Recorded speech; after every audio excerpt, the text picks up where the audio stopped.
दोस्तों नमस्कार। दुनिया के आर्थिक जगत से एक बहुत बड़ी खबर। चीन ने पेपर गोल्ड की ट्रेडिंग पर प्रतिबंध लगा दिया है, रोक लगा दी है।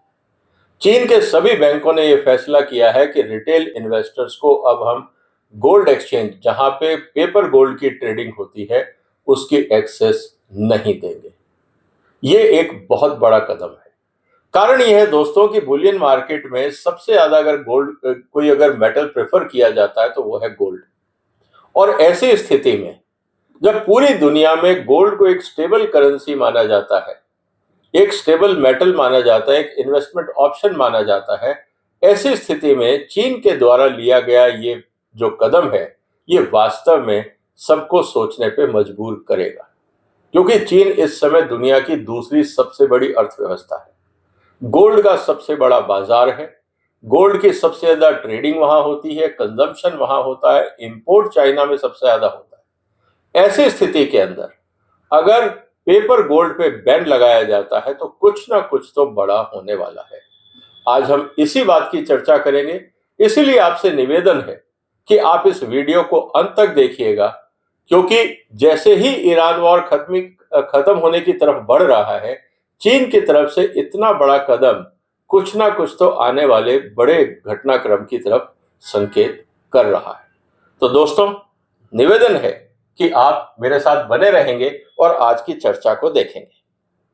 जैसा मैंने कहा कि 24 जुलाई को आखिरी दिन होगा जब चीन में जो रिटेल इन्वेस्टर है, आम आदमी जो एक्सचेंज पे गोल्ड खरीदता था अपने बैंक अकाउंट के माध्यम से, क्योंकि अब तो सारी चीजें ऑनलाइन ट्रेडिंग होती हैं, उस पे प्रतिबंध लग जाएगा।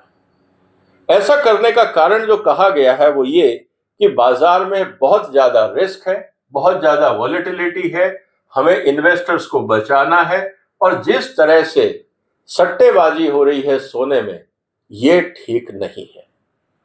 और इसीलिए चीन का ये कहना है कि ये जो सट्टेबाजी है, ये गोल्ड की सही प्राइस को नहीं बताता है। गोल्ड में कोई बहुत बड़ा खेल हो रहा है और इसके पीछे जो बड़े सटोरिये हैं, लंदन में बैठे हुए, न्यूयॉर्क में बैठे हुए, वो कोई बड़ा खेल खेल रहे हैं। और इससे चाइना के कंज्यूमर्स को या वहां के जो रिटेल इन्वेस्टर्स हैं उनका कोई बहुत ज्यादा नुकसान ना हो जाए, इसलिए हम इस पर प्रतिबंध लगा रहे हैं। साथ ही उन्होंने ये कहा है कि हम सिर्फ पेपर गोल्ड पे प्रतिबंध लगा रहे हैं। सोना आप खरीद सकते हैं, बेच सकते हैं, हमें कोई एतराज नहीं है। सोने में आप इन्वेस्ट करिए, फिजिकल गोल्ड खरीदिए, लेके बैंक के लॉकर में रखिए, बैंक उसको खरीदें। जिसको भी सोना खरीदना है आप खरीद सकते हैं, बेच सकते हैं, लेकिन 24 जुलाई के बाद जो पेपर गोल्ड है वो चलन में नहीं रहेगा। हम उस पर प्रतिबंध लगा रहे हैं। अब सबसे पहले ये समझ लेते हैं दोस्तों, जिनको नहीं आइडिया है, कि पेपर गोल्ड क्या होता है। एक तो होता है फिजिकल गोल्ड, जो आपके हाथ में है, जिससे आप ज्वेलरी बनाते हैं, आपके पास गोल्ड किसी ना किसी रूप में है। लेकिन सोना देने का वादा अगर आप प्रॉमिस कर रहे हो और किसी भी रूप में आप ये कह रहे हो कि जी मुझे तो इसके ऊपर ये एश्योरेंस दिया गया है कि आपको गोल्ड मिलेगा, इस तरह के वादों पे अब चीन को भरोसा नहीं है। और उनका ये कहना है कि जितने भी आपके गोल्ड सेविंग अकाउंट्स हैं, गोल्ड सर्टिफिकेट है, बैंक के द्वारा इशू जो पेपर गोल्ड है, ईटीएफ्स है, फ्यूचर कॉन्ट्रैक्ट्स हैं, ये सब अब हम इसको रिस्ट्रिक्ट करेंगे, हम इसको नहीं मानेंगे। तो जो आपके ट्रांजैक्शंस हैं 24 जुलाई तक इन सबको कॉन्ट्रैक्ट्स को खत्म करिए, और अगर आपको इन्वेस्ट करना है तो आप फिजिकल गोल्ड लीजिए। साथ में सबसे बड़ा उनका ये कहना है कि जो लोग पेपर गोल्ड लेते हैं वो एक्चुअली कभी भी फिजिकल गोल्ड लेते नहीं। और होता क्या है कि पेपर गोल्ड के चक्कर में मान लीजिए कि आज बैंक के पास 1 किलो सोना है या किसी व्यापारी के पास 1 किलो सोना है, वो आपको कहता है आप मुझे लिवरेज के रूप में 10% दे दीजिए और हम आपको 1 किलो गोल्ड का सर्टिफिकेट दे देते हैं, और एक भाव तय हो जाता है। क्योंकि उसको पता है कि आप उससे कभी फिजिकल गोल्ड नहीं लेंगे, तो वो इस तरह के कई पेपर बना के कई लोगों को बांट देता है। कुल मिला के गोल्ड एक ही है, मतलब 1 किलो ही गोल्ड है, लेकिन 20 लोगों के पास ऐसे पेपर होंगे कि सबको उसने कहा मैं आपको 1 किलो गोल्ड दे दूंगा और आप पैसा जमा करा दीजिए, जिसको आप मार्जिन में नहीं बोल सकते। अगर कल को एक साथ उसमें से 8-10 लोग पहुंच गए कि हमें फिजिकल गोल्ड चाहिए, तो गोल्ड है ही नहीं। ये जो धोखाधड़ी हो रही है इस समय लिवरेज के नाम पे और जो सट्टेबाजी हो रही है, इसको चाइना रोकना चाहता है कि ये एक बहुत बड़ा धोखा है, इसको हम नहीं चाहते। इसीलिए पेपर गोल्ड की ट्रेडिंग पर रोक लगा दी गई। इसके अलावा जो और कारण है जो बताए गए हैं, अब हम उसकी भी चर्चा कर लेते हैं। जैसा मैंने बताया सबसे पहले कि भाई इस समय गोल्ड की जो वॉलेटिलिटी है वो बहुत एक्सट्रीम है। ट्रम्प साहब कुछ भी बोलते हैं, क्रूड के प्राइस ऊपर नीचे हो जाते हैं, गोल्ड के प्राइस ऊपर नीचे हो जाते हैं। अब ट्रम्प साहब के भरोसे तो चाइनीज इकोनॉमी चल नहीं सकती या भारत की इकोनॉमी चल नहीं सकती, हमें तो स्टेबिलिटी चाहिए। तो रोज जब सट्टेबाजी होगी और बाजार में वॉलेटिलिटी इतनी ज्यादा होगी, तो हम इकोनॉमिक स्थिति को कैसे संभालेंगे? तो सबसे पहले यह है कि जो सट्टेबाजी के रास्ते हैं इनको बंद किया जाए। पहला फोकस चाइना का ये है। इसका मतलब यह है कि Chinese regulator fear that inexperienced investor may suffer huge losses if prices suddenly fall, और ट्रम्प साहब का कुछ पता नहीं। दूसरा, चाइना का यह कहना है कि अगर आपको सोना ही चाहिए तो आप रियल गोल्ड खरीदिए ना, फिजिकल गोल्ड खरीदिए। ये सट्टेबाजी में ना उलझिए, क्योंकि उसमें आपके हाथ में 1 ग्राम भी गोल्ड नहीं। कम से कम आप फिजिकल खरीदेंगे, 10 ग्राम गोल्ड भी अगर आपके पास है तो वो रियल है, और सुख दुख में वही सोना काम आने वाला है। पेपर गोल्ड का तो पता नहीं कि कल एकदम बहुत तेजी से ट्रम्प साहब ने कोई डिसीजन ले लिया और बाजार में बहुत तेजी से वॉलेटिलिटी आ गई, तो हम क्या करेंगे? आपका पूरा का पूरा पैसा बर्बाद हो जाएगा, और वो नहीं चाहते कि इस तरह की कोई ऐसी डेवलपमेंट हो। तीसरा, जब इस तरह की वॉलेटिलिटी कम होगी, कम लोग इन्वॉल्व होंगे और सारा सिस्टम फिजिकल डिलीवरी पे बेस्ड होगा, तो आप समझ लीजिए कि फाइनेंशियल रिस्क सिस्टम जो है वो काफी हद तक, जो फाइनेंशियल सिस्टम में जो रिस्क है वो काफी हद तक कम हो जाएगा। क्योंकि उनका ये कहना है कि अगर कल को बाजार में बहुत तेजी से उतार चढ़ाव होता है और मान लीजिए कि 50% लोग भी अगर डिलीवरी लेने पहुंच गए, तो सोना है कहां? तो ये एक और बड़ी समस्या खड़ी हो जाएगी। इसीलिए उन्होंने कहा कि इस तरह का जो सिस्टमिक रिस्क है, हमें इसको खत्म करना है।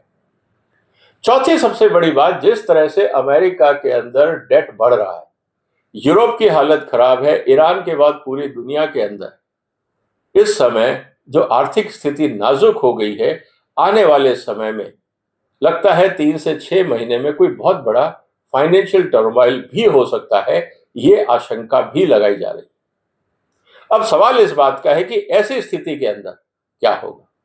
और दूसरी तरफ चीन को यह पता है कि अमेरिका अगर बौखलाया हुआ है, ईरान से उसको हार मिल गई है, यूक्रेन में कोई सफलता मिल नहीं रही, आर्थिक स्थिति कंट्रोल में नहीं है, कहीं वो चाइना के ऊपर कोई उल्टे सीधे प्रतिबंध ना लगा दे। इसीलिए प्रतिबंधों से बचने के लिए बेहतर यह है कि हम फिजिकल गोल्ड चाइना में ही रखें। हम अमेरिकन या यूरोपियन बैंकिंग सिस्टम पे निर्भरता कम से कम करना चाहते हैं, क्योंकि अगर निर्भरता कम से कम होगी तो चाहे वो लड़ाई हो, सैंक्शंस हो, ट्रेड कॉन्फ्लिक्ट्स हो, अमेरिका का राइजिंग डेट हो, करेंसी वॉलेटिलिटी हो, हम इस सब से बच जाएंगे, क्योंकि हमें डॉलर पे निर्भरता जो है उसको कम करनी है। इसीलिए चाइना का पूरा फोकस ये है कि हम सोना खरीद के अपने देश में रखेंगे, हम अपने ऑयल रिजर्व्स बनाएंगे, स्ट्रेटेजिक मिनरल्स, एग्रीकल्चर कमोडिटी, जो हमारी जरूरत की चीजें हैं, हम उनको फिजिकल फॉर्म में अपने कंट्रोल में रखना चाहते हैं। हम अमेरिकन या यूरोपियन या किसी और मार्केट के भरोसे नहीं रहना चाहते, क्योंकि यह आने वाले दिनों में बहुत बड़ा खतरा हो सकता है। इसके अलावा डी डॉलराइजेशन एक बहुत बड़ी स्ट्रेंथ बनती जा रही है चाइना के लिए। वो चाहते हैं कि दुनिया का ज्यादा से ज्यादा ट्रेड जो हो वो युआन में हो। पेट्रो डॉलर की मियाद खत्म हो गई है, वो कॉन्ट्रैक्ट ऑलमोस्ट 50 साल बाद एक्सपायर हो गया। अब चाइना नहीं चाहता कि वो पेट्रो डॉलर में ट्रेड करे। उन्होंने पेट्रो युआन सऊदी अरेबिया के साथ एग्रीमेंट साइन कर लिया है। ऐसी स्थिति के अंदर जो इंटरनेशनल ट्रेड है, फॉरेन एक्सचेंज रिजर्व्स है, कमोडिटी प्राइसिंग है, जो चाइना है वो चाहता है कि ये सब युआन में हो। और जैसा उन्होंने देखा कि साहब रशिया के खिलाफ सैंक्शंस लगाए, ईरान के खिलाफ सैंक्शंस लगाए, कल को हमारे खिलाफ अगर सैंक्शन लगाए तो हमारी स्थिति और नाजुक हो जाएगी। इसीलिए बेहतर यह है कि फिजिकल में काम करो, मतलब gold can not be sanction, Gold carries no counterparty risk. Gold belongs to whoever possesses it, and China understands this very well.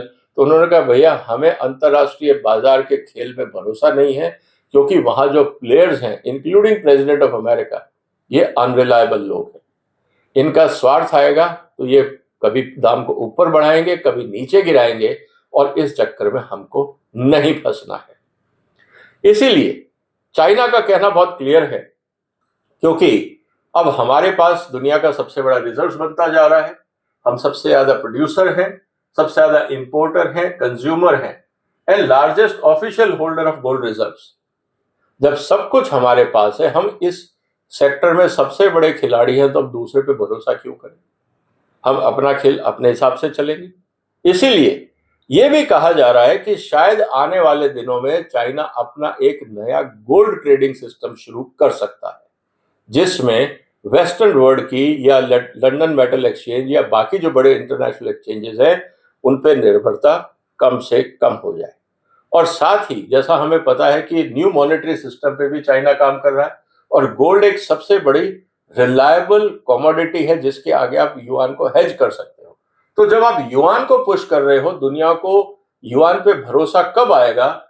जब गोल्ड का कॉन्फिडेंस चाइना कहेगा कि जो युआन है उसकी अंडरराइटिंग हम गोल्ड से कर देंगे। ऐसी स्थिति के अंदर जो डॉलर पे भरोसा था वो कम होगा, युआन में भरोसा बढ़ने लगेगा, और इसीलिए जो दुनिया के देश हैं वो डॉलर के ऊपर जो रिलायबिलिटी या कंफर्ट है उस पर वो कम करेंगे तो युआन पे बढ़ेगा, और अल्टरनेट पेमेंट सिस्टम जो चाइना चाहता है उसको वो एक्सपेंड कर पाएंगे। इसीलिए कुल मिला के स्थिति यह है कि अगर फिजिकल गोल्ड रहता है तो चाइना का यह मानना है कि इट विल ब्रेक। ये अगर कॉन्फिडेंस भी ब्रेक होता है तो कम से कम अर्थव्यवस्था के ऊपर कोई चोट नहीं आएगी, क्योंकि जो प्राइसेस इस समय बहुत ज्यादा वॉलेटाइल होते हैं पेपर गोल्ड में, वो कंट्रोल में रहेंगे, और इस स्थिति के लिए चाइना अपने आप को तैयार कर रहा है। और जब ऐसा होता है तो क्या होगा? ऐसी स्थिति के अंदर जो एक्चुअल गोल्ड ट्रेड है पूरी दुनिया से वो शिफ्ट होगा चाइना की तरफ, क्योंकि पूरी दुनिया को पता है कि अब सबसे बड़ा बाजार गोल्ड का जो है वो चाइना बन रहा है, अमेरिका नहीं रहा। ऐसी स्थिति में जो धीरे धीरे बाकी फाइनेंशियल सिस्टम्स हैं वो भी चाइना की तरफ मूव करना शुरू करेंगे, और सेंट्रल बैंक जो अराउंड द वर्ल्ड गोल्ड खरीद रहे हैं वो भी फिर चाइना से ही खरीदेंगे। ऐसी स्थिति के अंदर ओवरऑल जो पेपर गोल्ड और फिजिकल गोल्ड का जो फर्क है वो चीज सामने आएगी, और इसका फायदा चीन को मिलेगा। अब भारत क्या करे? भारत भी दुनिया का एक सबसे बड़ा गोल्ड कंज्यूमर देश है। ऐसी स्थिति के अंदर हमारे देश में भी बहुत सारा गोल्ड है, जैसा हमको पता है। इससे क्या होगा अगर गोल्ड के प्राइस बढ़ते हैं? क्योंकि अगर चाइना गोल्ड एक्यूमुलेशन में चला जाता है और पेपर ट्रेडिंग कम हो जाती है तो फिजिकल गोल्ड के दाम बढ़ेंगे। ऐसी स्थिति के अंदर भारत का इंपोर्ट बिल बढ़ सकता है, क्योंकि हम सबसे ज्यादा कंज्यूमर हैं।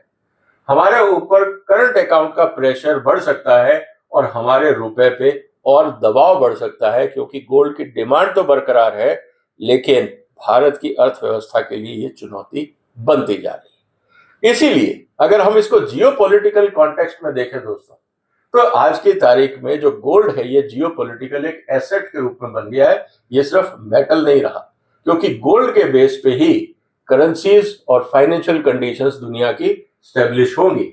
इसीलिए अब कंट्रीज क्या कर रहे हैं? रेयर अर्थ को लेकर, एनर्जी को लेकर, फूड, टेक्नोलॉजी और गोल्ड, इन चीजों को लेकर इस समय पूरी दुनिया में एक हिसाब से कंपटीशन चल रहा है। अब सबसे इंपॉर्टेंट बात यह है कि जो चाइना का नया मूव है गोल्ड का, ये इस हिसाब से सोचा जा रहा है कि ये एक चाइना की तरफ से एक स्ट्रेटेजिक मूव हो सकता है। तो कुल मिला के अब हम ये कह सकते हैं कि जो इंपॉर्टेंट सवाल है जिसकी हम अभी तक चर्चा करते रहे, कि जिस तरह से चाइना अपने आप को तैयार कर रहा है, क्या भारत उसके लिए तैयारी कर चुका है या करने वाला, इसको समझना होगा। क्योंकि पोस्ट डॉलर फाइनेंशियल ऑर्डर जिसकी तैयारी इस समय चाइना कर रहा है, क्या भारत उस स्थिति के लिए तैयार है? क्या हम डी डॉलराइज्ड दुनिया के लिए तैयार हैं, या हम अभी भी अमेरिका की निर्भरता को स्वीकार करेंगे? क्योंकि भारत के लिए चुनौतियां दोनों तरफ, एक तरफ ट्रंप जैसे नेता जो डॉलर के ऊपर बैठे हैं, और दूसरी तरफ चाइना जो युआन के ऊपर इकोनॉमी को, दुनिया की इकोनॉमी को बढ़ाना चाहता है। भारत के लिए समस्याएं शायद दोनों तरफ। ऐसी कॉम्प्लेक्स स्थिति में अब भारत को क्या करना चाहिए, ये अब एक बहुत बड़ा सवाल बन के उभर रहा है। तो इसीलिए दोस्तों अब ये इंपॉर्टेंट हो जाता है कि जिस तरह से चीन ने गोल्ड को लेकर एक नया इकोसिस्टम बनाने का प्रयास किया है, अपनी करेंसी को मजबूत करने का प्रयास किया है, फाइनेंशियल कंडीशन को और स्ट्रेंथन करने का प्रयास किया है, ऐसी स्थिति में भारत के पास क्या ऑप्शन है? जो भी आपके विचार हो कमेंट बॉक्स में लिखिए, इस वीडियो को शेयर करिए, इस चैनल को सपोर्ट करिए, और अगर आपने सब्सक्राइब नहीं किया है तो वो भी कर लीजिए। फिर मुलाकात होगी एक और महत्वपूर्ण मुद्दे के साथ। तब तक अपना ध्यान रखिएगा। फिलहाल वंदे मातरम।